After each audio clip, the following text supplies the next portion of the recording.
Start with a roll call. Okay. Sajid Solaria, Here. Devin Reese. Here. Alexis Hill. Here. Ed Lawson. Here. Bill Thomas. Here. Mari Luz Garcia. Here. And Adam Spear. Here. Thank you. We have a quorum. Okay, let's do the pledge. Alexis, will you lead us? Yes, sir. The back Please of the join me in the Pledge of Allegiance.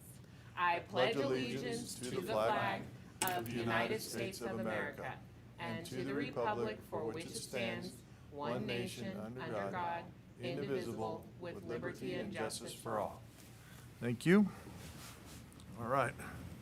We're going to move on to public comment. Don Swain, you have something pretty amazing to tell us this morning.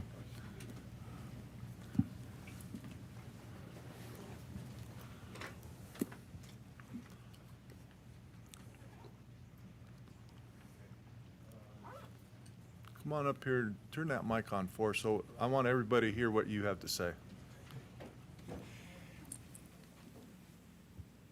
Okay, can you hear me? All Yes, right, sir. good. So I'm up here with Jim, of course, you all know, and Scott West is our, one of our utility employees, and he came to us in December of 2023, so he hasn't worked for us a tremendous amount of time. But like all employees who might be operating a vehicle, he took the driver training program that we have to begin with, and that program includes an awareness for human trafficking. So not only do we tell people about that it may be an issue on the buses or around the buses, but we tell them how to work their way through a situation where there is human trafficking that's apparent. And what happened with Scott was he was at one of the bus stops at 4th and Sutro, working on keeping things squared away. And a gentleman and a young lady came up and were having an argument right near him. And he could hear him, and at one point she said, "This is human trafficking." So it really got him in gear to pay attention to what was happening. He went and kind of kept an eye on these folks during this time. Didn't take any action, which is part of the training. And he worked around so that he would stay in the area while they were there, saw them wander away, come up behind the shelter, and then she came out with a wound to her forehead. So he knew it wasn't a good situation. And he just kept an eye on them. They moved away from the stop, and a police car came by, and he flagged them down, and he got Reno PD to take action and get these two people separated and overcome the problem. We don't know the details of what happened after that, but we do know that Scott got a couple of letters from local agencies that support women in crisis, thanking him for the action that he took. Pretty remarkable thing to do out there on the road, really just there to make sure that the stops are comfortable for our riders. But he took the extra step to make sure that somebody who was around him was safe. So it's really a good thing. And we've been congratulating the guy since it happened on May 23rd. So we were going to come to an earlier board meeting, but we couldn't make it all come together. So I'm happy to be here now saying thank you, Scott. And Yes, thank you, Scott. yeah. Awesome.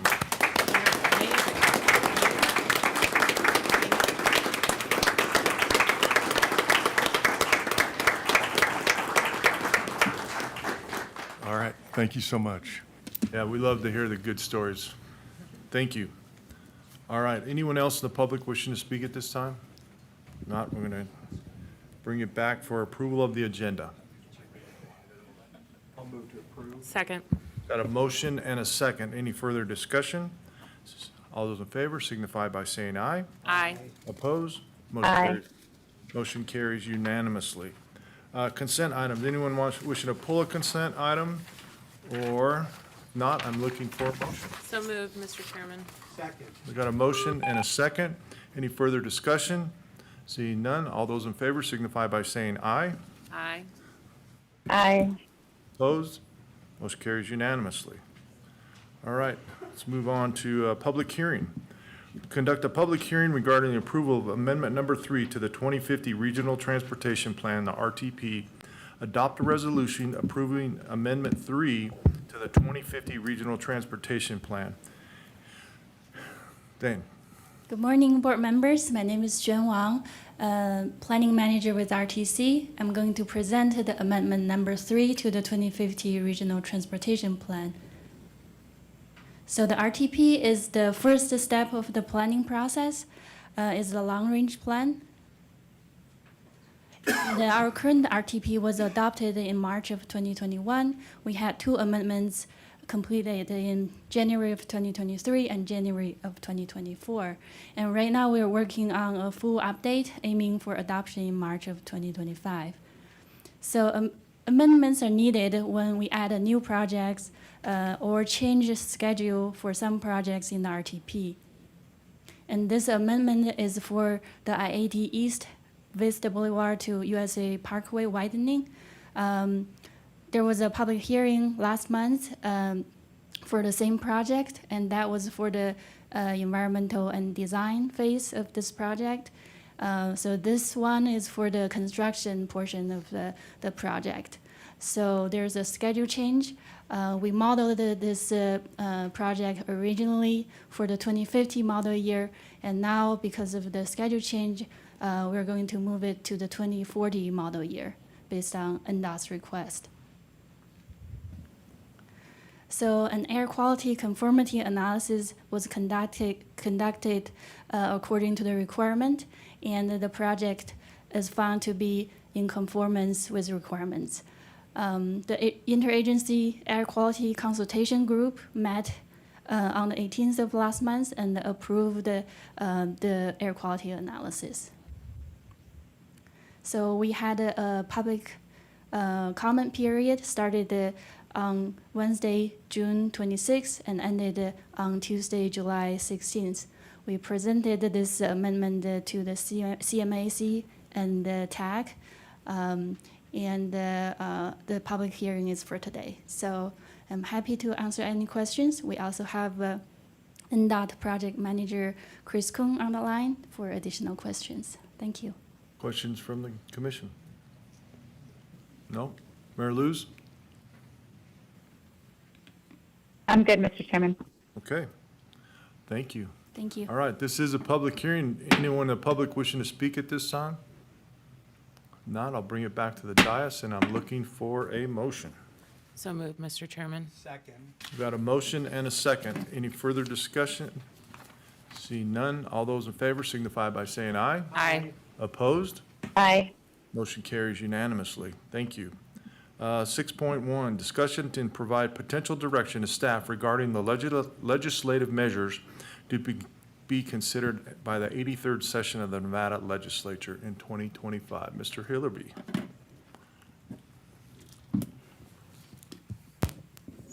Good morning. Thank you, Mr. Chair. Michael Hillerby. Pleased to be here as always, and thank you for the opportunity to continue to represent RTC. You do great work, and we're very proud to do that. I'll do a quick preview of the session, talk about some of the transportation-related issues that may be discussed in the upcoming session, and obviously be prepared to answer any questions from you. This session really is going to be, and what happens in the agenda, I think, will be driven a lot by election results. That's always the case. To some extent, this one perhaps even more. I think all of you that, because you are in the political realm, understand that we advance our policy priorities in political realm. So while we are apolitical as a body, that's the world we live in. This is going to be all about whether or not Democrats maintain a supermajority in one house and gain a supermajority in the other. That's a 2/3 supermajority that's necessary to pass any taxes or fees, and in this case, more importantly, override any vetoes. Governor Lombardo vetoed a record number of bills last session at 75. So for him to maintain his agenda as a Republican and with a Democratic legislature, that supermajority is going to dictate what happens. If the Democrats get supermajority in both houses, that will give them obviously some control over the agenda. If they do not, then that means the governor's office and the legislature have to work together in a different way. And that means, frankly, probably a lot less happens unless there's some broader agreement to get things done. So it's early to say what kinds of issues will get traction because we don't know the makeup. While that's relatively obvious, so that was probably worth at least mentioning. because the crystal ball at this point is relatively unclear. We have a number of ballot questions on the ballot again this year. There are 5 already on the ballot, 4 constitutional amendments, 1 sales tax exemption. There are 3 constitutional amendment initiative petitions out there that are still currently alive, have not been thrown out by the courts, 1 on voter ID, 2 on reproductive freedom. Those obviously have an impact on voter turnout and will potentially impact, again, that issue at supermajorities. There are 3 statutory initiative petitions, 1 to allow teachers to strike, 1 involving consumer debt and loans, and a 3rd on caps on attorney's fees. If any or all of those are successful in moving through the process, that means the legislature in its first 40 days of the session has to do something on those, either act or not act, and determine whether or not those are passed as they are or go to the ballot. So those all have an impact on the process and the friendliness of that process. As we move forward. The budget outlook, I think probably as all of you know, we are seeing the end of the federal money that came from COVID, ARPA, Inflation Reduction Act, all of those kinds of things. That means we're going to have a relatively flat budget statewide, and that would include the Highway Fund, of course, and you know, because you deal with it all the time, that remains a concern as we see vehicle miles traveled increase and fuel revenues, generally speaking, decline because of increased mileage, alternative fuel, and electric vehicles, among other things. So see a relatively flat budget moving forward, so won't be major issues there.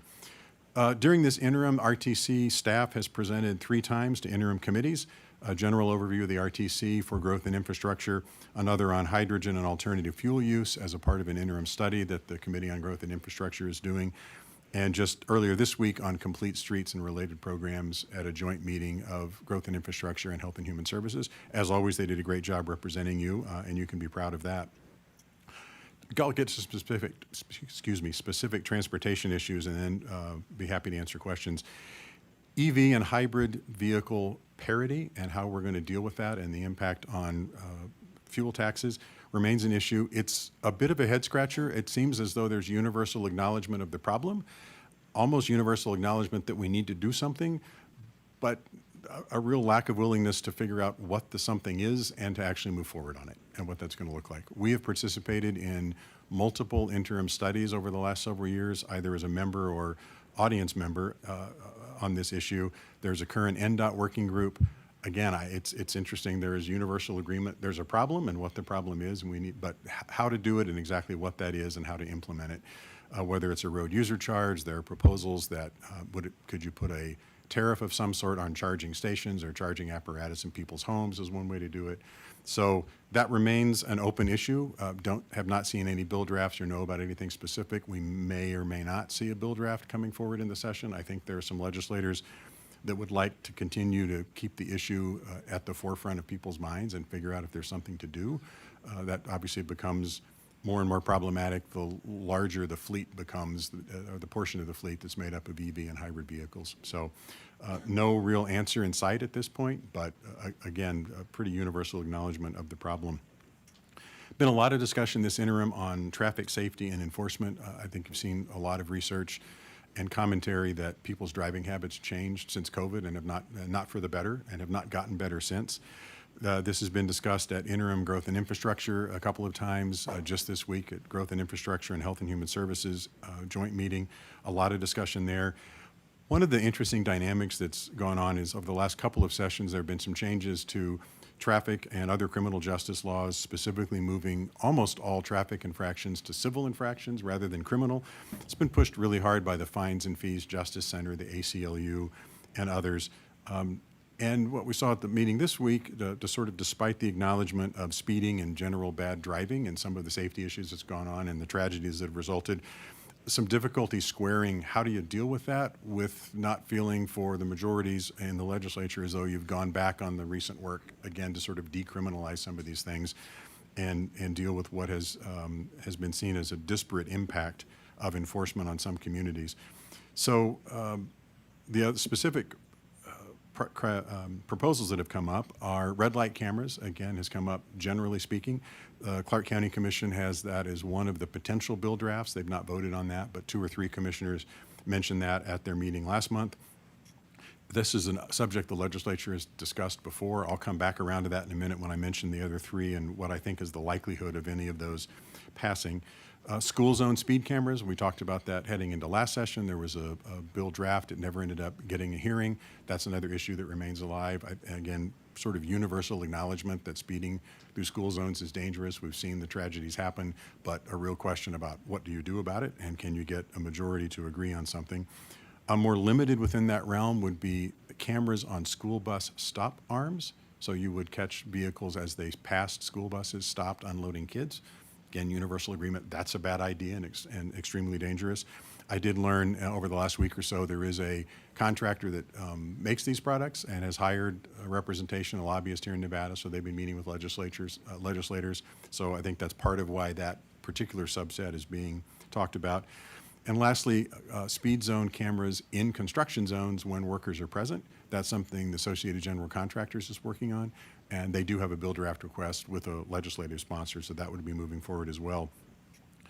It's always dangerous to make predictions, but based on what the conversations I've had with legislators and the comments at the public meeting earlier this week, I think much like previous efforts around red light cameras, that's not going to happen. There's just no appetite for that to move forward. It is seen as really problematic.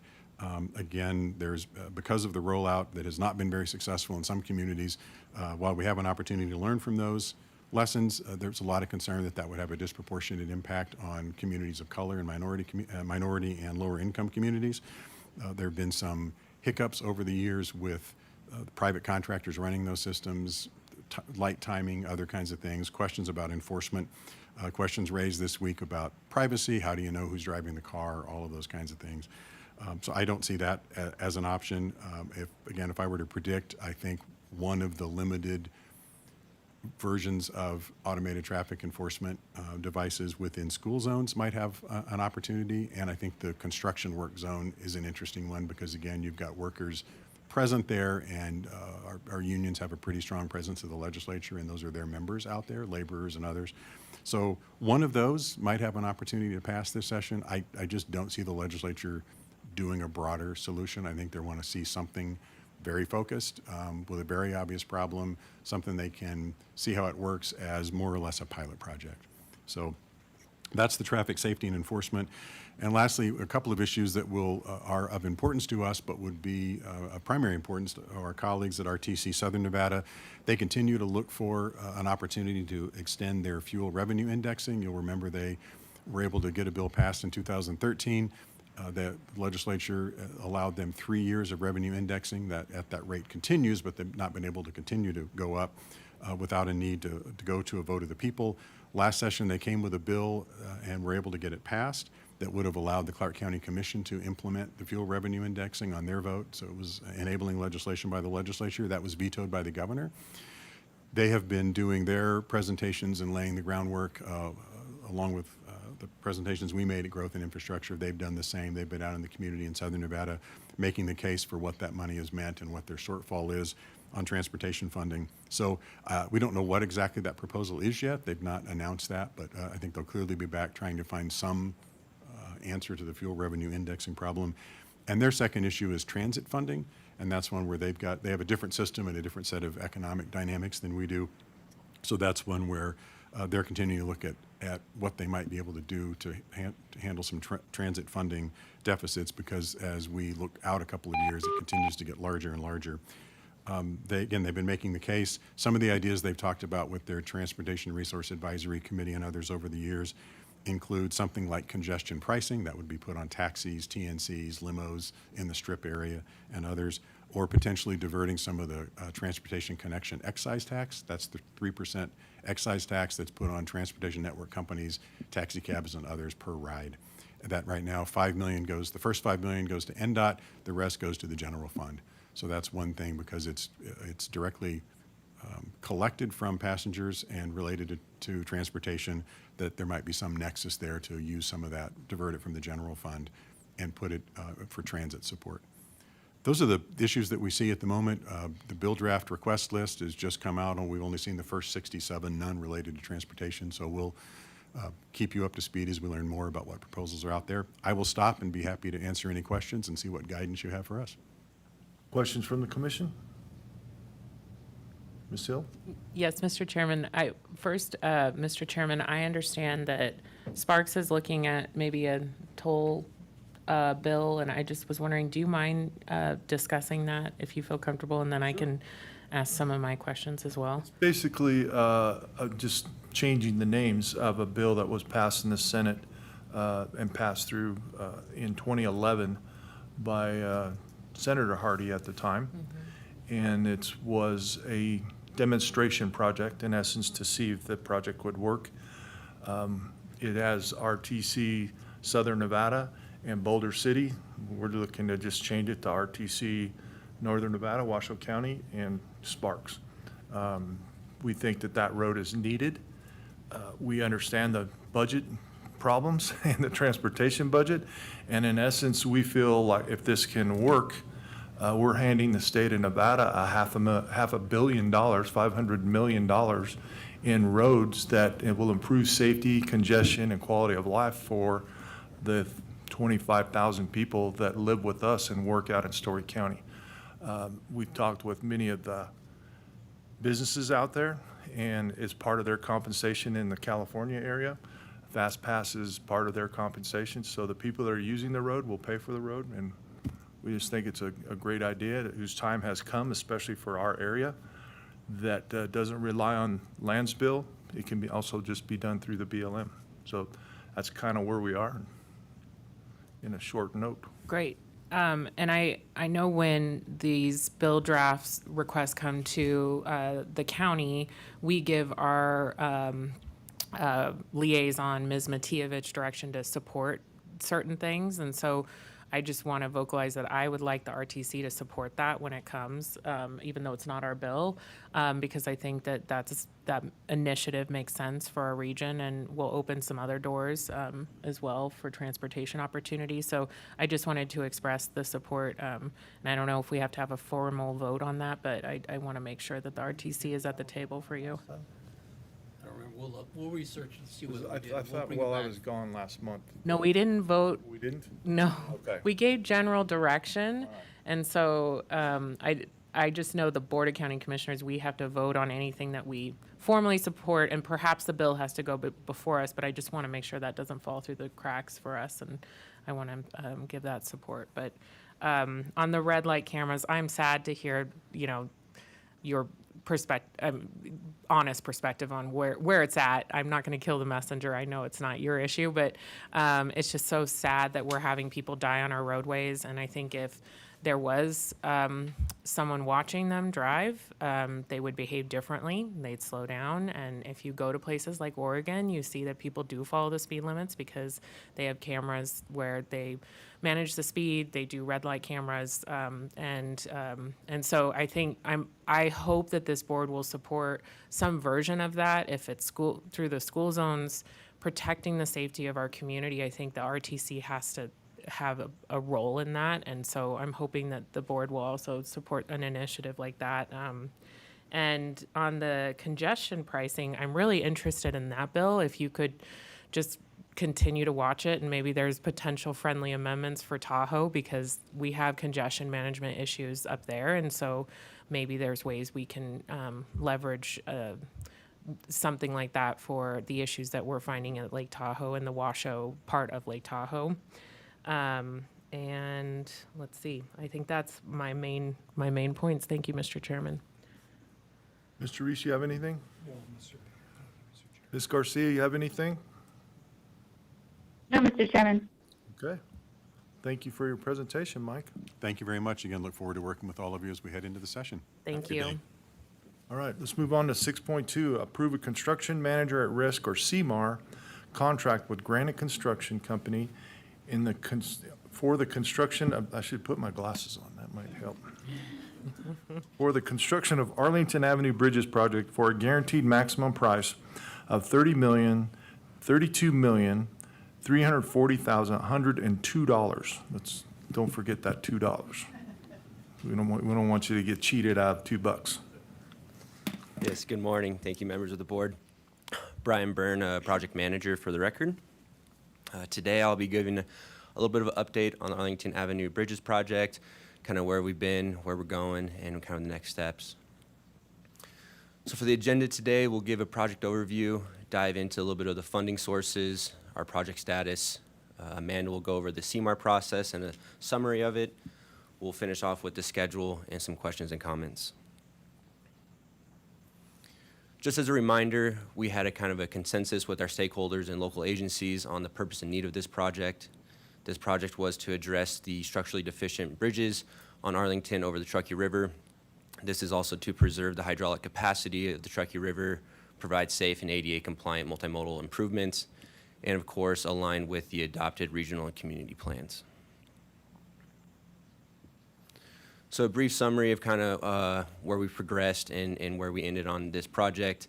We have 2 bridges over the Truckee River on Arlington. The North Bridge is currently a 2-pier system with 2 piers in the water. We've changed that to be a single pier. In doing so, we have redesigned the kayak park to accommodate these features. We've made some pedestrian improvements under the North Bridge with the pedestrian walkway and made that ADA accessible. The South Bridge is a clear span bridge. We will be matching that in kind with a clear span bridge as well. The aesthetic features you can kind of see in the bottom right picture there. This was voted on by the public through a Build a Bridge program, so they were able to kind of vote and select the railing type, the lighting, and the pylons. So that's kind of an update of what the public has selected. And as you know, at 90% design, we switched the delivery method over to a CMAR, and Amanda will be kind of diving into that here in just a minute. A little bit on the funding. So our construction budget here, we have received congressionally directed spending of $2 million. We were successful in getting a raise grant at $7 million and our STBG budget of $5.9 million. So this kind of totals federal funding of $14.9 million with a total project budget of $32.7 million. And lastly, some project status. So we finalized our design in May of 2024. We have completed our NEPA process, and that received a categorical exclusion. This project aligns with the federal requirements regarding Build America and Buy America through all of our specifications and federal requirements for that. Currently, our easements and our agreements for utilities and right of entries, those are being finalized and reviewed with the Nevada Division of State Lands. Those are expected to wrap up by the end of the year. And lastly is our permits. So our Section 408, 404, and 401, those are also currently being reviewed with the Army Corps of Engineers and NDEP. Those are on track to be finalized by the end of the year prior to next spring for construction. And with that, I will hand it over to Amanda. Awesome. Good morning, Amanda Caligari, Engineering Manager, for the record. So our CMAR process kicked off back in November of 2023 after procuring Granite Construction as our construction manager. Involvement of the construction manager as well as the independent cost estimator, or our ICE, in the pre-construction phase really provides that constructability and a different type of estimating and their input during the design phase. So as you could see on your screen, the CMAR process is really a cyclical process that includes incorporating design innovations, holding risk register workshops, where the team can get together, identify risks and innovations, and work to mitigate those risks. At certain design milestones, you see here it's called OPCC, or Opinion of Probable Construction Costs. So at certain design milestones, the construction manager, the independent cost estimator, and the engineer submit cost estimates. And then at the end, the process concludes when all 3 parties reach a fair and reasonable construction price. So during the qualifications-based procurement for a construction manager, the RTC developed 10 key goals that we wanted to achieve through this project. And through the collaboration with Granite, ICE, as well as Jacobs, our designer, we were able to achieve all 10 of these goals. A few goals that I would like to highlight include completing the construction of both bridges in one in-river season. What that means is completing both bridges in 4 months. So we have, the Corps only gives us from July to October to work within the ordinary high water mark, so within the river. And so one of our key goals was to complete both bridges in one season. Another goal was to limit impacts to downtown, so that includes noise impacts. I'll get to that in a little bit as well. And then the third key goal that I wanted to highlight was we didn't want any environmental compliance findings through the implementation of the identified mitigation measures and permit requirements. And through involving our contractor throughout design, we were able to get their input incorporated into those permit applications and get our questions answered quicker and hopefully fast track the acceptance and approval of those permits. So through integration of these contractor generated value and innovation during design, as well as understanding all the project unknowns and having a better understanding of risk, we were able to reach all of these key goals. Some of the innovations that we incorporated in that helped us meet these goals included modifying our bridge foundations. So we, all the bridges were on drilled shafts prior to going into the CMAR process. Now we're doing them on spread footings.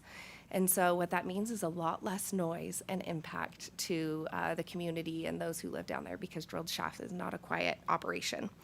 An additional innovation that we incorporated was the use of precast elements. So those overlooks that you saw in the visual a couple slides back, those are now precast, so we can, the contractor can construct those and install them. It really helps expedite the construction schedule.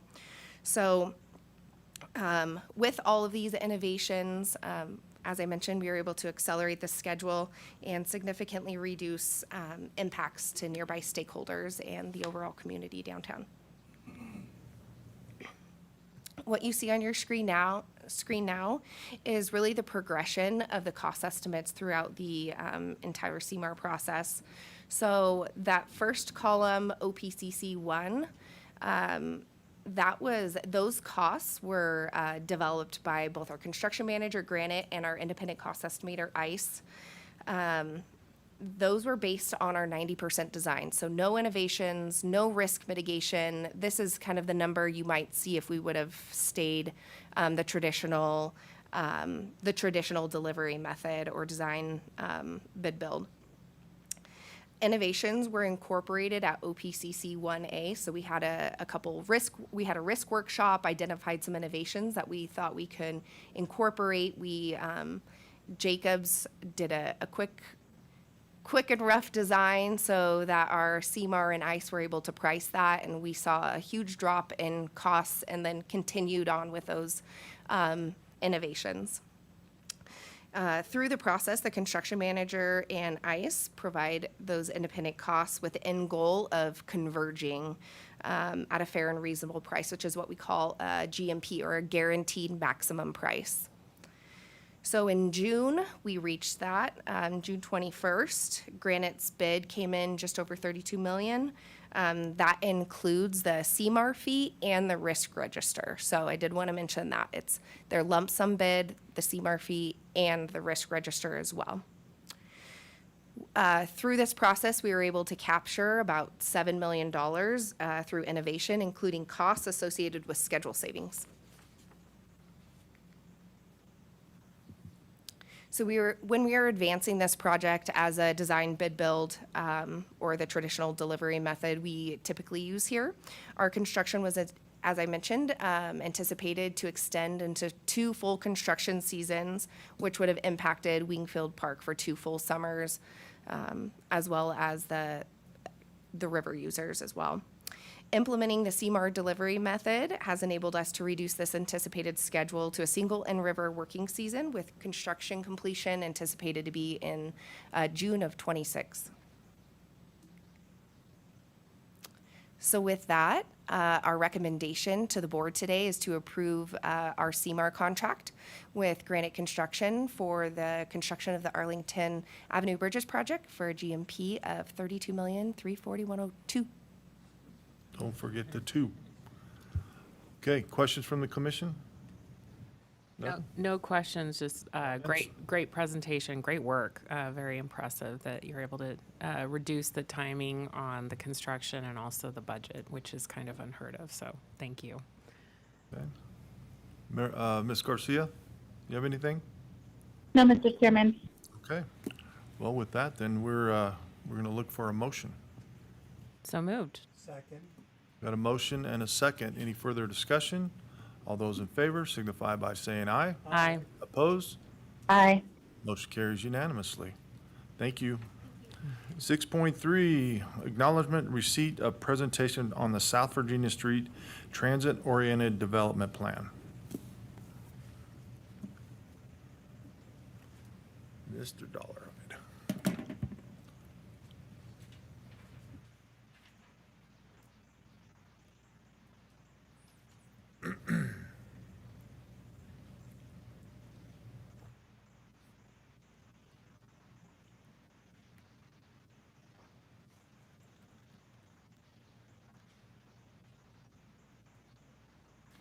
All right, good morning, members of the board. Graham Dollarhide, Planning Manager for the record.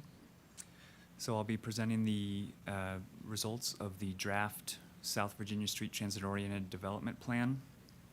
The concept behind the South Virginia Transit-Oriented Development, or TOD plan, was to envision the future extension of the Virginia Line Bus Rapid Transit, or BRT, route from Meadowood Mall to South Reno, and to develop the land use planning tools that will encourage a walkable, transit supportive development pattern that meets the growth and development needs of the region. With relatively large tracts of vacant and/or developing land and the potential change to the roadway context through much of the South Virginia Street corridor, establishing a plan for transit expansion and multimodal infrastructure now will hopefully guide development patterns in the desired direction for the future. I'd also like to note that the extension of the Virginia line was part of the unfunded transit vision in the 2050 Regional Transportation Plan, or RTP. So getting into some of the details of the timeline, this plan or this process sort of started with the RTC and City of Reno partnering on a discretionary grant application for an FTA TOD planning grant, which was awarded in January of 2022. Wood Rogers was selected through an RFP process to be the prime consultant in the development of the plan. And the city and RTC have been coordinating throughout the process, which really kicked off with the first Project Technical Advisory Committee meeting, or TAC meeting, in April of 2023. Development of the plan also included multiple touch points with the public, and the draft plan is now being presented and circulated in anticipation of an adoption in August. So this map shows the plan's study area, which includes a half-mile buffer around the study corridors. South Virginia Street from Meadowood Mall to Summit Mall was selected as a natural extension of the Virginia line. However, on account of the proposed development at downtown Damonte and in the Pioneer Parkway area, an alternative corridor was examined that would deviate from South Virginia Street to serve that area, which is proposed to be higher intensity development than much of the existing and proposed developments along South Virginia Street, south of Damonte Ranch Parkway.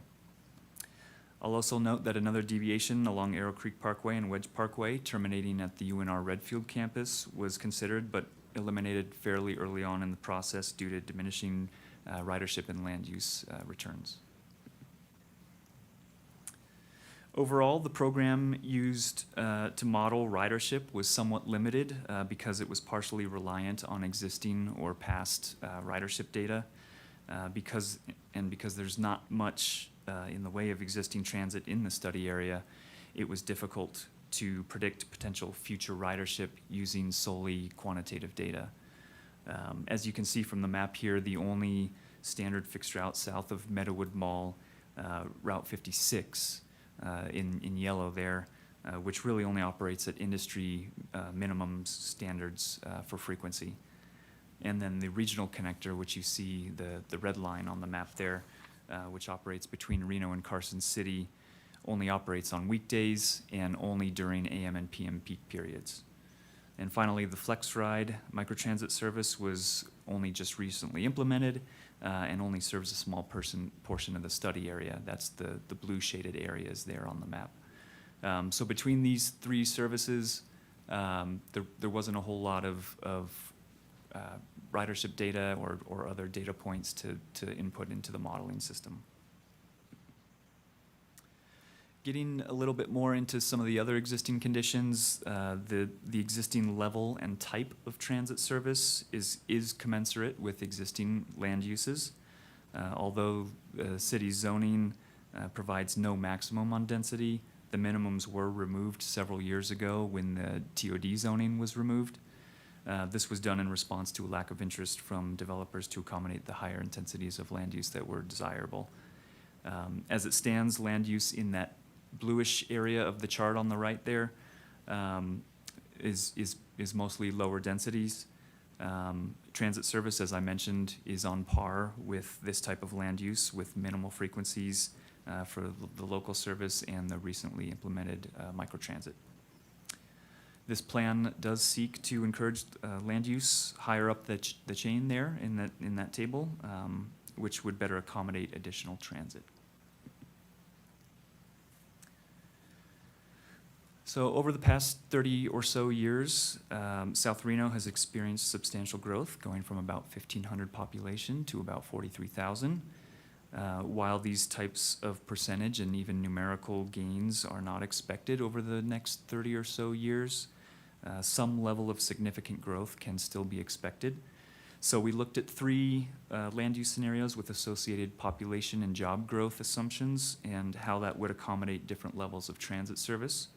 And in scenario one, we used TMRPA's growth projections, and this assumes that development will occur according to current and recent practices.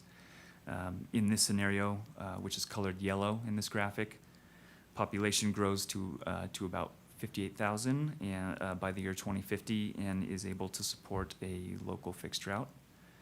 In scenario two, the blue colored section of the graphic allocates more of the region's population and job growth to South Reno, specifically to areas deemed most appropriate for transit stations. And then the development at these stations is assumed to be higher density and more favorable to capturing ridership than if the land were to be developed according to current practice.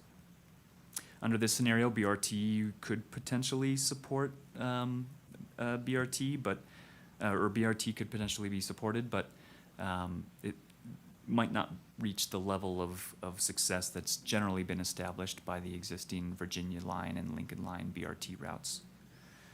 And then in the third scenario, the orange colored scenario on the graphic, we sort of worked backwards with what conditions would need to exist in order to have a really good shot at supporting the BRT extension. This scenario essentially assumes the same level or end type of land use at the focus areas described for scenario two, but in this case throughout the corridor as opposed to just at those focus areas.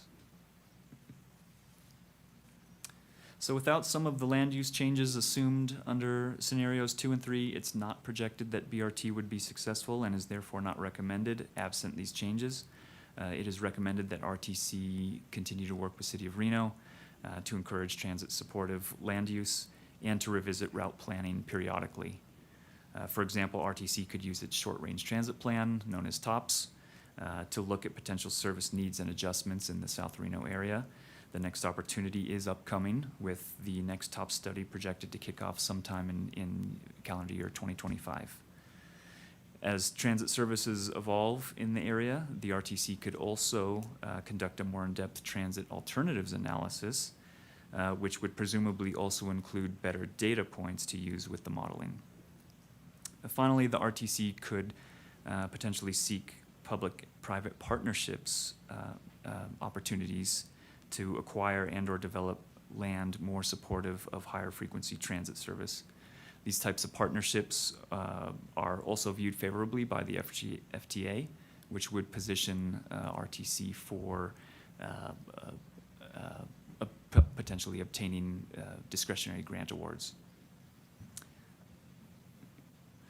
In the near term, the RTC will be incorporating comments from the board, advisory committees, and the public into the final plan, which is anticipated to be ready for adoption in August. RTC staff has presented the draft plan to its project TAC, the RTC TAC and CMAC, and now the board, and has made the draft available for review and comment to all bodies, including the public. So again, incorporating any comments received on the draft plan, along with some other fine-tuning to roll into the final plan, which is anticipated for adoption in August. So with that, I'll take any questions. Questions from the Thank you. commission? Yes, thank you, Mr. Chairman.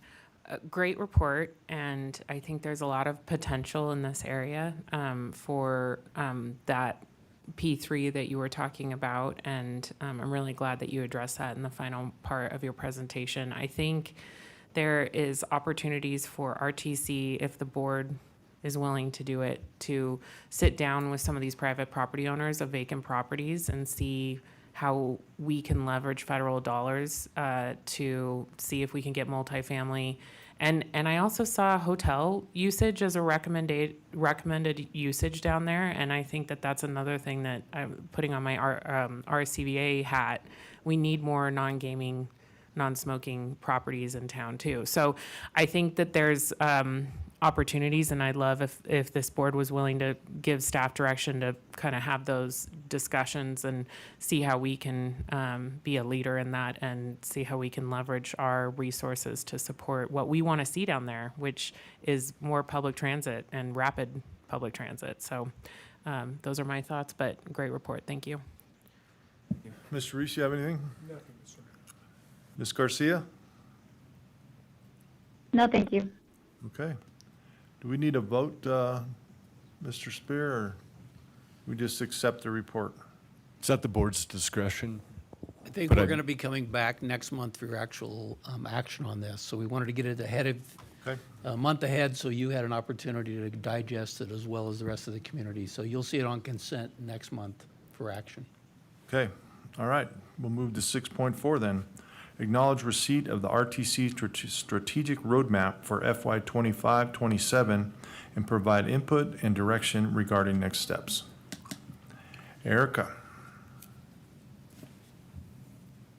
Good morning, Commissioners. Mr. Thomas, Erica Olson for the record. We want to take just a couple of minutes to walk through the updated next three-year strategic roadmap. So I have a couple of slides to walk through, and I'll just do a little bit of a stage set in a minute. But before I do, Mr. Thomas, you probably like to kick us off. Thanks, Erica. Just kind of as a reminder for the board and those who watch RTC and are involved in RTC, that this is, I believe, our third year in using the roadmap. And very simply, the roadmap is the strategic plan for the organization. It's intended to reflect the board direction that comes out of your annual retreat. And we use it here as your staff as basically the benchmark or the guidepost for how we act over the next year. So this document, while it may not be, in the deepest detail, it really is the document that's most important to us. And you'll see it in the next item when we talk about the goals in shaping how we as an organization operate over the next year. So we've been very pleased with Erica and her organization's ability to work with you as the board and us as the staff to facilitate the conversations that lead to this, what we believe is a very effective and powerful tool to reflect where we're going as an organization. Thank you. So just in context of that as well, a couple quick things. So we just concluded, end of June, would have concluded the first or the last cycle of the strategic roadmap. So this is kicking off the next one. Next month, we'll have an official closeout of that plan. So that's that. And then the direction for this roadmap came from the board retreat in January. I believe it was in January. And so our goal today would be to make sure that you feel like your direction was heard and is reflected in this three-year roadmap A couple other quick points. I'm presenting on behalf of the directors who have done an inordinate amount of work to get this plan to where it is. So just for efficiency's sake, if we get into some detail, we'll ask for their help. And also just want to acknowledge that we're really proud of this plan. Chair Lawson, you had asked for at the kickoff of this process to be more precise and more clear about the outcomes we want to deliver, that you'd like to see delivered, that the team wants to deliver on behalf of the community vis-a-vis this roadmap. So we've tried really hard to do that. So just kind of to comment on that. In your packets, I think there's the detailed plan. So again, I just have one slide per goal. We're going to rip through this pretty quickly, but we would like to make sure that any questions that you have, of course, are addressed. And then the last thing I wanted to mention is, as with RTC, the case is there are detailed plans for every single component that's in here, more or less. So this is intended to bring together the focus of all of the work of RTC and again, be a reflection of the board's intent. So we love our vision board. We've had this for a couple of years now. This is updated based on the direction from the January retreat. At the end of the day, if we only reference this page, this is really what we're trying to get done and where we're aligned as an organization. The goals, of course, are the next step or the translation of that vision board into action. So we have 7 goals. 7 is a lot, but I'd like to just acknowledge that the reason we did that is because we wanted to be precise and discrete about the areas of focus and the areas of action that we want to achieve. Some of these goals have a lot more depth and some are pretty thin on purpose. So please just know that. And again, we did this because we wanted to be more clear about what we wanted to achieve. So I'm going to skip this because I, again, have one slide for each goal. So I'm going to talk just about, I love to say success looks like, where do we really want to be in this area in the next 3-year period? So that's what our success looks like is all about. And then I'm going to touch on the agency outcomes. Those are really the, if you want to call it the sharp edge of what the results this team wants to deliver in the next 3 years. From there, those are translated into initiatives and KPIs for the current year in the department and director goals. So you'll see some of the detail in the detailed Word document. I'm not going through all of that. It's there. Everybody always asks about measurable outcomes. So the KPIs and the measurables are in the plan, and you'll see that reported to you quarterly as we have been doing. So the intention with the first goal is public transportation utilization. An increase in ridership is really where we're headed. The 3 big agency outcomes or the attention we want to put in this area is enhancing service frequency and availability, focusing on the next generation of riders to include the Spanish-speaking population and really focusing on that population and youth, and then proactively planning the system as our community is growing. And I'll keep going unless there's questions. The second goal is about neighborhood mobility. So at the retreat, we heard about the the approach to active transportation planning. So this is what this goal is all about. The big success looks like is more people choosing to walk or ride. That's really what the idea is. And there was a lot of conversation at the retreat related to the interconnectedness of neighborhoods. So we wanted to make sure that that was really clearly called out. So the outcomes are actually having a more balanced mode split. That's the terminology, but more people walking and biking. All neighborhoods will have a neighborhood plan, and I think the asterisk on that is that's not going to be done in the next 3 years. We're going to work towards that, right? Okay, so yeah, so some of these outcomes are a little longer than 3 years, but that's the big idea. And then certainly improving connectivity between neighborhoods.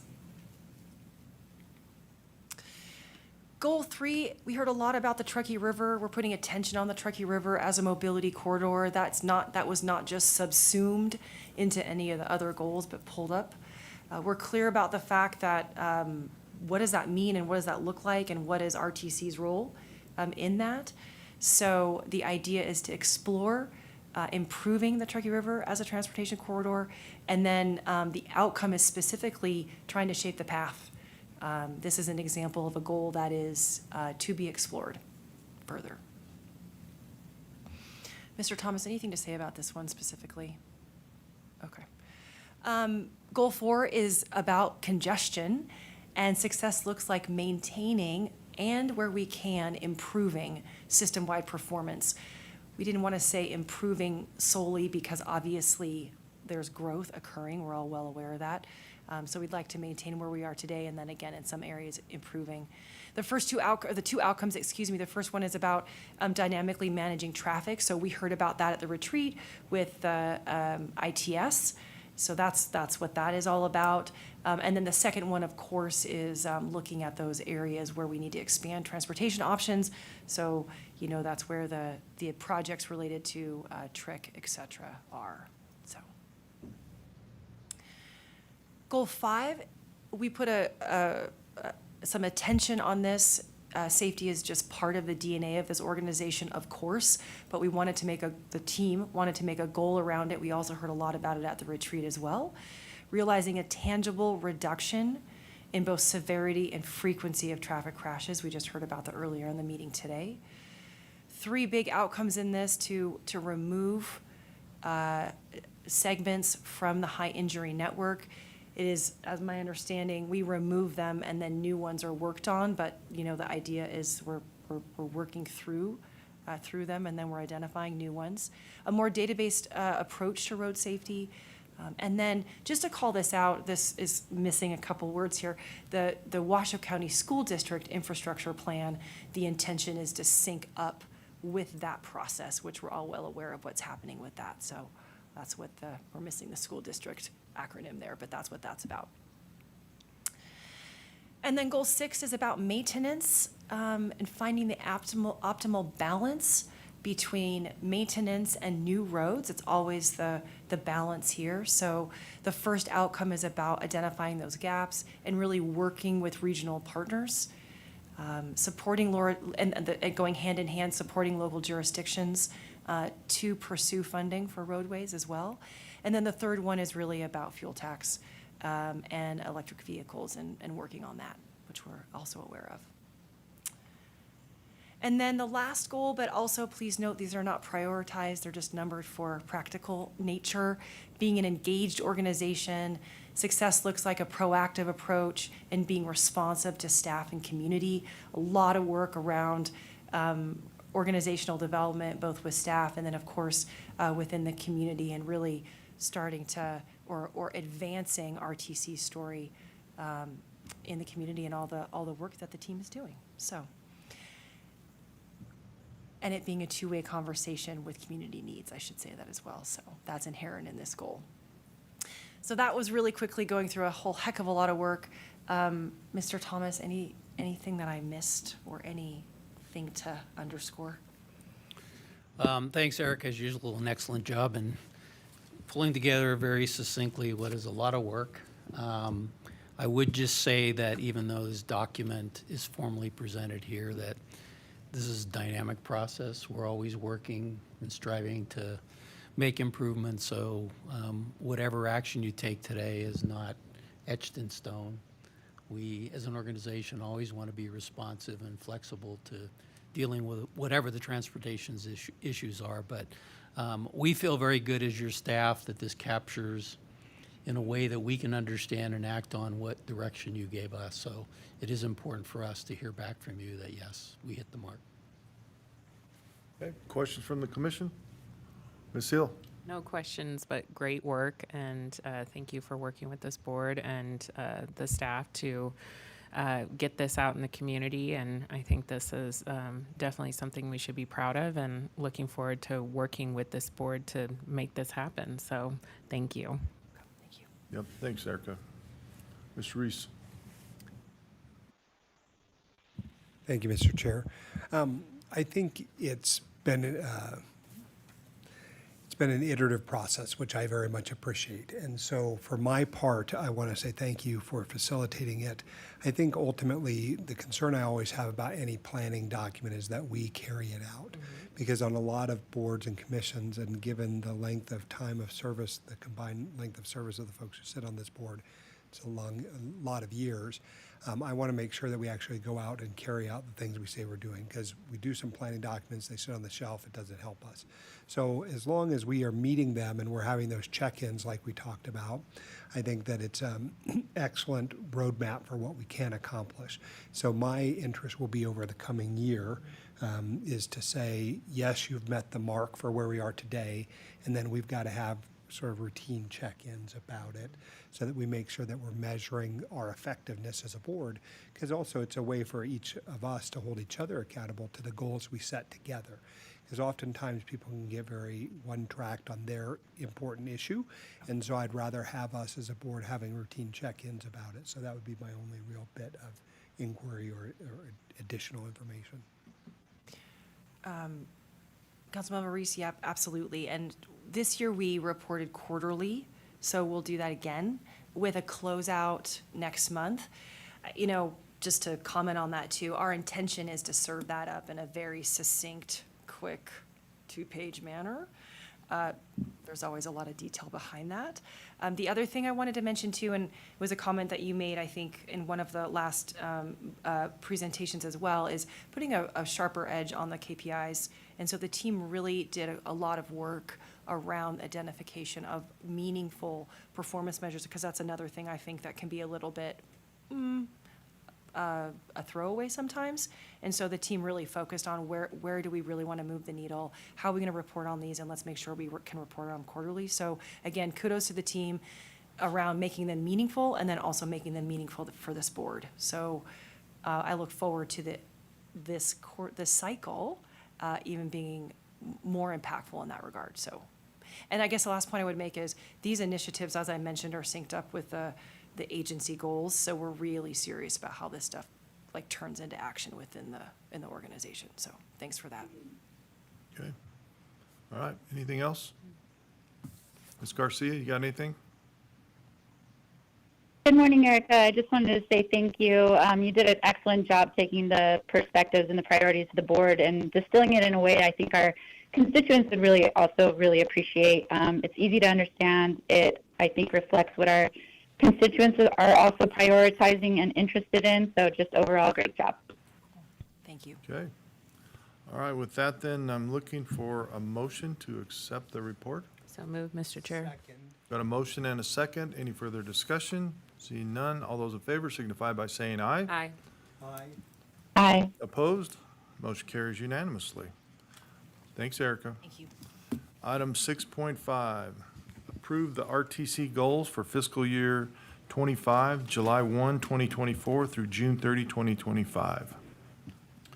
Mr. Thomas. Yes, thank you, Mr. Chair, and board members. So in your packet and clearly in the public record, for those who want to go into detail, are our ambitious yet very committed 32 goals for next year. And I would encourage people to go and look at each and every one of those. But I did want to I don't have a presentation, but I wanted to touch on a few. Yes. Give you some highlights, and particularly the ones that I know are of interest to you. Very short. So, and some significant things. So we're going to be, in the next year, we're going to be beginning the design of the Keystone Avenue Bridge.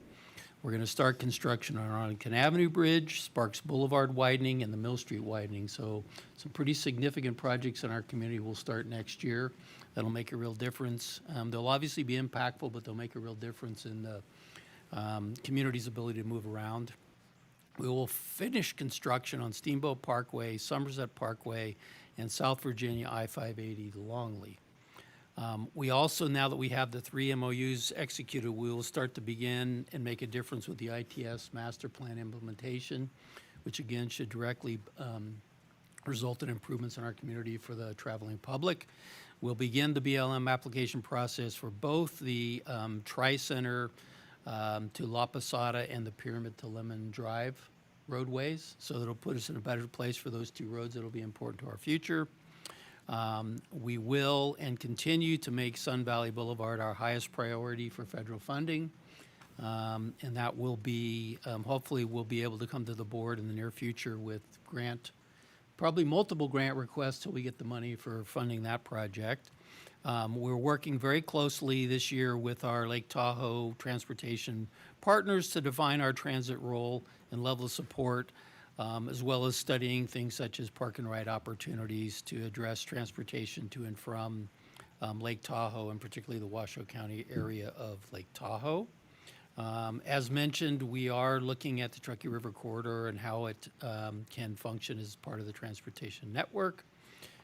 We have, I think in a transformative nature, we'll be bringing very soon the active transportation to the board for adoption, which will then be quickly followed up with 2 neighborhood plans where we can start implementing our strategy of really trying to get that mode shift happening. And then 2 not little things, but important things. We will start the update of the short-term transportation plan, which is really where we're going to bring back to you some recommendations on how we move forward with expanding our transportation, public transportation system. And then lastly, but certainly very important because we only do this every 4 years, is we will be finishing up in the fiscal year the regional transportation plan. So a lot of stuff on our plate. The staff is eager, speaking for them, to get into our teeth into some of these, and very proud of the work that the staff does and their ability to perform. And like I said, 32 is a lot of goals. I push a lot as your executive director, and they respond very well, and I'm very proud of our staff for keeping up with the pace. And certainly would look for the boards, and I'm asking today for the board's approval of these goals, or any comments or additions or changes that you might have. Any comments from the commission? Ms. Hill? Thank you, Mr. Chairman. And yes, this is so ambitious and exciting. So great work by the team as well. And I'm really excited to move forward with all of this work. Just a few comments. So at Washoe County, Reno, and my understanding is at Sparks as well, we all have tree programs now through urban canopy programs, and also like giving trees to residents. And I'm wondering if on our neighborhood plan, we may already be doing this, but we look at it with an equity lens, and we go to our lower income neighborhoods when we start doing these transit and walking plans, and we see also partnering with Reno, Sparks, and Washoe to get trees to those neighborhoods while we're doing that planning, because who wants to walk around if there's no trees? And there's definitely a deficit in some of these neighborhoods. So I'm a little out of the box, but that was a thought I had. And then on the Kids Ride for Free program, which I'm so excited that we started this summer, I'm wondering, in the goal it says conduct the program, but can we analyze and see if we want to do that moving forward as well, not just do the pilot? So those are my only 2 comments, and I'm just thrilled that Sun Valley and Lake Tahoe and all the other programs are on this list, so great work. Ms. Garcia, you got anything? Yes, Mr. Chairman, I'm very supportive of what Commissioner Hill just said, and I really appreciate that perspective. And thank you, Bill. Thank you so much for prioritizing and going after those grants to fund and support the Sun Valley Boulevard project. It's so needed. There's so many significant needs out there for the community, and I know that they'll be pleased to hear that you're fighting for them. So I appreciate that. Okay. And my only comment is I'd like to see a quarterly progress towards the goals so that we can see how we're doing. Doesn't make any sense to make goals and then say, oh, we missed half of them because we forgot or whatever. And on the tree thing, we are actually giving away 300 trees in Sparks this year. Pretty sweet. Giving away a ton as well. So. Yeah. So I'm a big fan of trees. I have no grass at my house, only trees. Perfect. Yeah. All right. Well, with that, then we're looking for a motion to approve the fiscal year goals. Move to approve with the suggested changes, Mr. Chairman. I got a motion and a second. Any further discussion? Seeing none. All those in favor signify by saying aye. Aye. Opposed? Aye. Motion carries unanimously. Reports. RTC Director 7.1, Bill Thomas. Thank you, Mr. Chair. You have 3 minutes. 3 minutes, okay, let me see what I can do with 3 minutes. So first, us 3 I'm minutes. very happy to announce that Congressman Mark Amodei included $1 million for RTC in the fiscal year '25 Transportation, Housing, and Urban Development Appropriations Bill. So that money was allocated to Eagle Canyon Safety and Operations Project. That will, of course, be confirmed once the next year's budget is approved. So we'll be waiting to see that action, have that action occur. I did want to announce July 26th will mark the 34th anniversary of the signing of the Americans with Disability Act. To observe this historic law, the RTC will offer free public transit on that day. The ADA law became law in 1990. It prohibits discrimination against people with disabilities in many areas of public life, including transportation. We're proud to do our part to improve transportation accessibility and safety in all of our road projects and in our public transit system. We also will be providing free public transit during the Hot August Nights events on 4 of our fixed routes. Those include Virginia and Lincoln lines and routes 1 and 11 from August 6th through 11th. Those routes will run up and down Virginia Street and 4th Street in Prater. Access will also be free at Centennial Plaza and 4th Street Station. With so many cars heading to hotel properties, this is a great way for visitors and locals to get around town during these events and free up some of the capacity on the roadway. Thrilled to announce 3 new members to our staff. So first, Vanessa Lacer started Monday as our new director. Vanessa, if you can maybe stand up. Very happy to have Vanessa here. She come to us from Wilmington, North Carolina, traveled across the country to join us, where she's worked in both metropolitan planning organizations as well as city and towns in transportation and long-range planning. Very proud to have Vanessa here, and I think her broad experience not only in MPOs but also serving as a mobility manager for a transit authority is really going to add depth to our staff and our ability to respond to the transportation needs in our community. So welcome, Vanessa, and I'm sure each of the board members will be talking to her at various times in the next year or so. So welcome. Thank you for joining us, Vanessa. Also, Jamie Barino is new to our team. Jamie, I don't know if Jamie's here. There he is. Proud to have Jamie with us. He started Monday also. He's our safety and security administrator. Jamie has extensive safety and risk management experience, and we're looking forward to him contributing his great skills and knowledge in this space, which is so important to us. It's one that we don't hear and see about, but is very important to keeping our riders safe and our staff safe. Fortunately for us and for Jamie, Rob Reeder has decided to stay around for a while, and he's going to be working with Jamie to make a really smooth transition. So I wanted to take time to acknowledge Rob for doing that. He didn't need to do that, so thank you, Rob, who's had many years with RTC and been very successful. He'll be retiring in September, sadly, but glad to have Jamie here, and I think Jamie will be a great member of our team. And then finally, excuse me, James Okaracha, who's joining the planning department as a summer intern. I'm not sure if James is here today.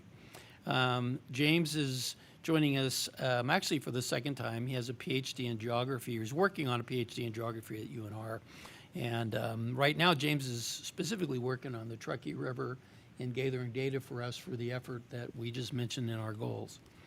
Couple of anniversaries, one of them in the front seat. So Dale Keller has hit his 5th year anniversary on July 8th with RTC. So Dale goes without saying, but I want to acknowledge it because we don't get much chance that he's been a key part of the success of RTC.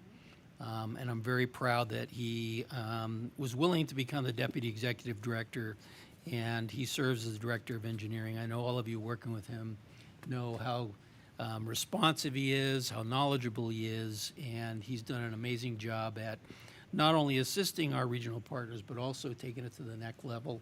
I think he's done a great job working with Sajid and NDOT and all the staff. Really just, a rock star for us in terms of getting things done. So glad that he's at 5 years, and hopefully Dale will be here for a long time helping RTC. And also Jennifer Myers. I don't know if Jennifer's here. Jennifer's been with us, will be with us 20 years as of July 12th. And even though you don't see her a lot here at the board, Jennifer plays a very important role in our public transit efforts. She's the DBA liaison officer, but perhaps most importantly, particularly for Don and the rest of our, and Geo and the rest of the contract providers, she's our contract manager. So she's day in and day out, she's the one working with our contract providers of public transportation. I'd like at this time to finish up by acknowledging our MTM and Keolis drivers of the month. So Kathy Gardner at MTM is the Employee of the Month for June. Kathy has been a part of the team since January of 2018. Before that, she was actually a ride driver for many years. So she went from ride to our paratransit service. She enjoys helping the more vulnerable members of our community and getting to know the customers and providing a safe service. She has a great service. She has a great sense of humor and is likely to be found joking with her coworkers at the end of the day. Donald Clay is the Keolis Driver of the Month. Don's accomplishment in June consists of 96% on-time performance, no preventable accidents, and no customer complaints. He's originally from Philadelphia and moved to Reno in the 90s. He's worked as a bus operator for rides since August of 2022. Don enjoys engaging with public passengers, with his public passengers and customers, and making his coworkers laugh. He's a huge sports fan, which a lot of people from Philadelphia seem to be. And he loves to root for the Philadelphia Eagles. So thank you, Donald, for your effort and service. And then lastly, I just wanted to point out for the board, because I know sometimes it's been a bit confusing, that the Keolis Driver of the Month actually receives a $250 gift card and a premium parking spot. And then the Technician and Utility Worker of the Month also receives a $250 gift card as well. So I think it's important, the board's made it clear that we want those that are contract service providers that help our customers so much to be acknowledged for their great service. And I just wanted to make the board aware that that is the case and that is happening. So with that, I will conclude my comments. Okay. Thank you. And now we're up to Government Affairs. Paul Nelson.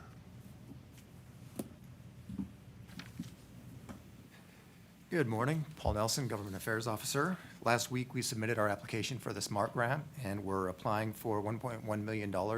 This will go towards the Plum Lane corridor, where we're going to be looking at the feasibility of using AI for some pedestrian detection systems. So this is our second time around applying for this, and we're hoping for a successful application this time around. The House of Representatives is still working to pass its 12 appropriations bills before the August recess. That plan is in doubt because it did fail to pass the legislative branch appropriations bill last week. It also has one less week to work on that because of the Republican National Convention that's happening this week. The Senate started its appropriations process a little bit later than the House did, and the schedule still isn't clear. We do expect the Senate and the House bills to look quite a bit different. So we'll be expecting a continuing resolution into the next fiscal year, just like we saw in the last couple of years. The House's THUD funding bill does include cuts to the CIG program and the transit earmark pool. It is providing enough CIG funding to cover all the existing full funding grant agreements, though. The FTA recently released the Enhancing Mobility Innovation NOFO with almost $2 billion available. These grants are meant to improve customer convenience, and they can be used for concept development and demonstration projects or for software solutions projects. And that concludes my report. Thank you, Paul. Now we hear from NDOT. If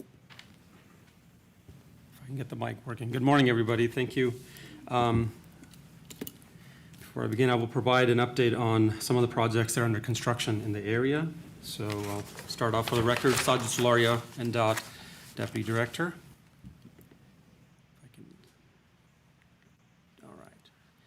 As we all know, the project US 395 Northbound project, I want to give some update on our North Valley's widening project. Last week on July 8th, the closure of Dandini Power Boulevard started, and it will be there till mid-September.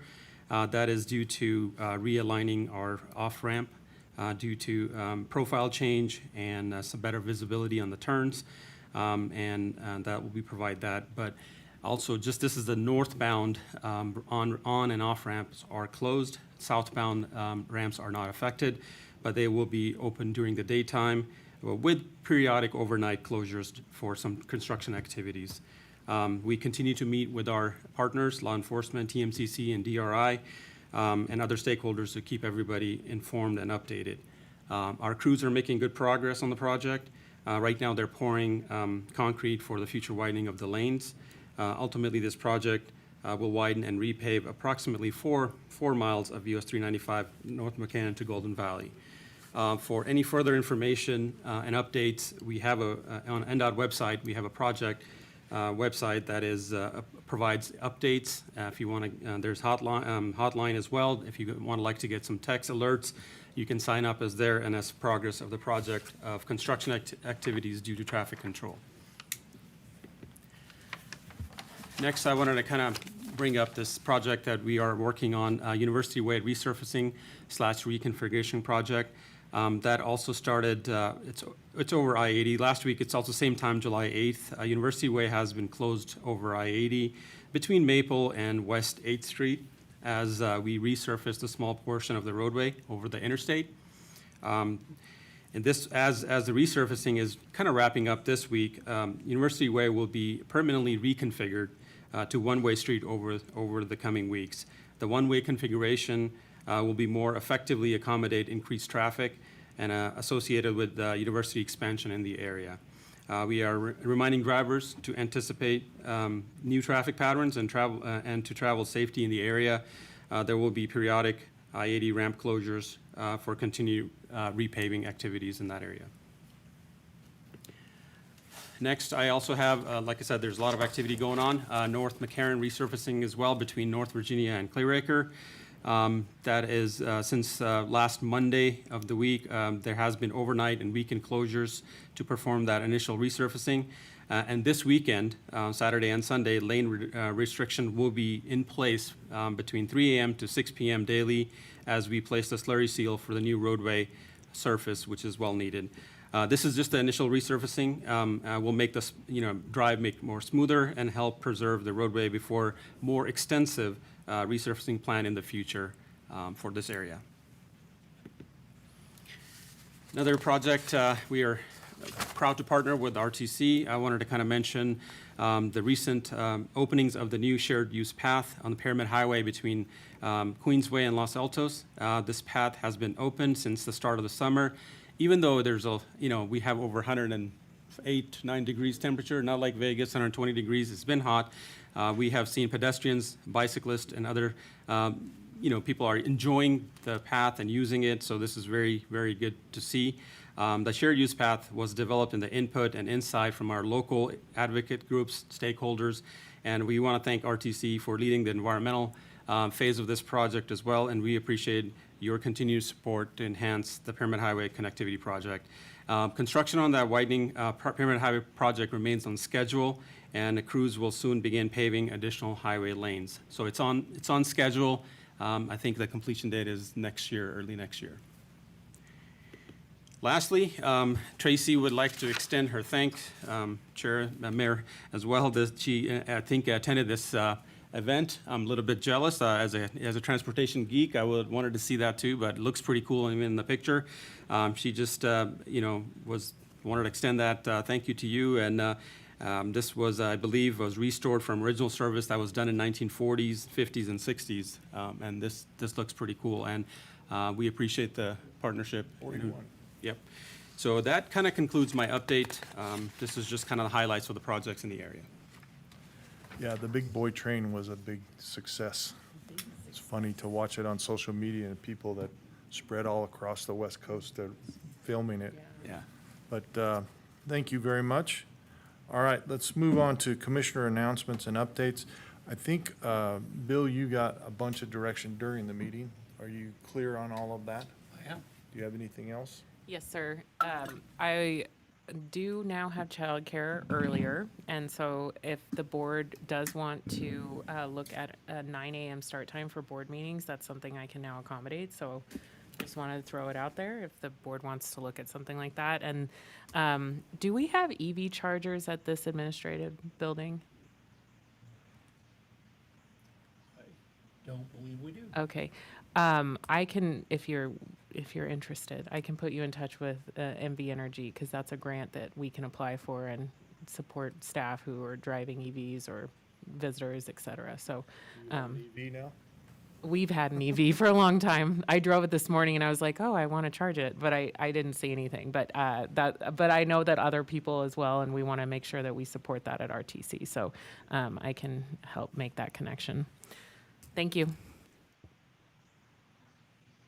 Ms. Garcia, you have anything? Nothing for me, sir. Okay. We'll move on to public comment with Dora Martinez and Juan Martinez. Dora first and then Juan.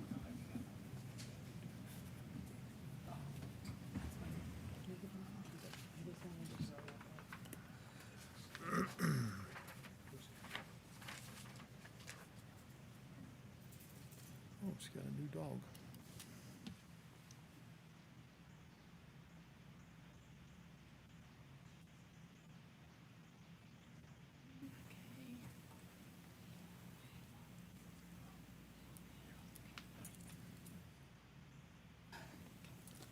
You got a new dog, Dora?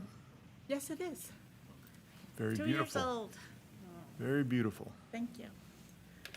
Okay, so my name is Dora Martinez, and I really enjoyed the first public comment from one of your staff, Scott. Sort of like the theme, see something, do something, hear something, say something. In our case, we hit something, so we're here. I just want to say thank you so much to James Gee, I hope I'm saying his last name right, for hearing us and making sure that the ADA anniversary on the July 26th is free for all. We appreciate that move. Thank you to Bill and all of the commissioners for agreeing to do that. As a constituents, we like to be, as everybody's email says, building a quality community, or building a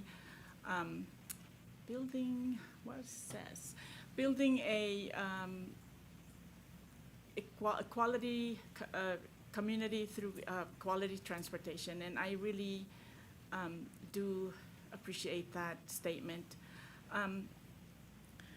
We want to thank Susie Trinidad for everything she does.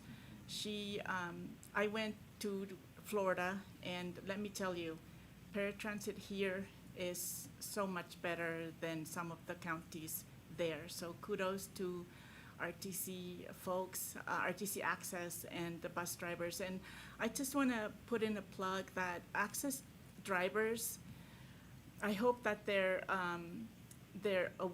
certificate, if they do get one, sort of like the RTC ride drivers, like Mr. Clay, I hope that they do get maybe same amount, because they do a lot. They help us to the door.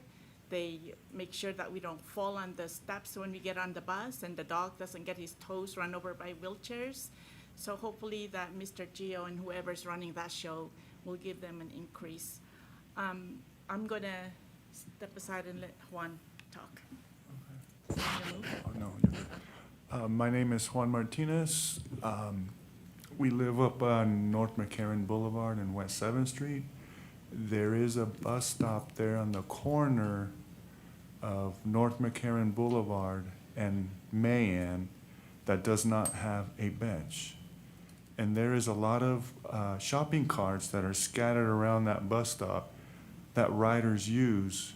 They turn over the carts to use to sit on. So please, if you can, I'm requesting a bench to be put on there so us blind folks don't run into those shopping carts that are tipped over. And also, if you do put the bench there, to make sure it's not overlapping the sidewalk so we don't hit our kneecaps on those as we're walking by. Thank you. I have one more. I just thought of it. Go ahead. I want to thank Mr. Khalil Wilson from City of Reno, and Ms. Capular, who was here in RTC, and I believe she moved to NDOT. We have been requesting the crosswalk on Mayan and McCarran and Coit Plaza, and they are being fixed because this little guy, He is trained to go on ramps, and he is trained to walk within crosswalk. And I hate to be a victim of a person that the driver didn't see the crosswalk, so they hit us. So please make sure that they are repainted, and thank you so much for all that you do. Thank you, guys. All right, anyone else in the public wishing to speak at this time? All right, with that, we're down to my favorite subject. We're adjourned.